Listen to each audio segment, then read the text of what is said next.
confirm or deny the existence of any investigation. No comment. That's it. The fact that Lisa Monaco, the number 2 person in the entire Justice Department, the Deputy Attorney General, made these comments has to have been deliberate. Lisa Monaco is as disciplined and careful as it gets. And so the question would be, why? And based on my experience in DOJ and as a prosecutor, there's always a tension. You never want to be, you never can be driven by political considerations.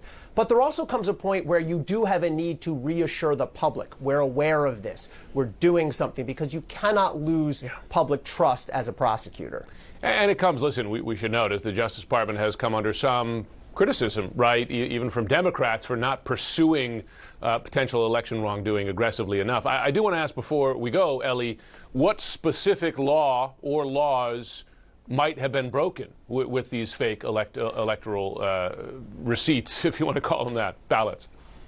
Yeah, Jim, and I think, by the way, the fact that we're talking about documents that weren't just sort of drafted and then kicked around in back rooms in the Willard Hotel, these were documents that were drafted and submitted to the National Archives. That is a federal agency en route to Congress. I think that places this more squarely in the realm of potential crimes. It is a federal crime to submit a false document or to make a false statement to the federal government if your intent is to defraud. And so I think the question here is going to be, what was the intent behind these documents? I think prosecutors will be looking to see, were they trying to mislead or trick or overpower Congress in order to install the wrong electors? I think the defense will be, and Evan alluded to this, the defense will be, no, we weren't trying to trick anybody. We just wanted to have these in place in case the courts came in and reversed anything or Congress reversed anything. Some of the elector certificates, 2 of the 7, actually say that.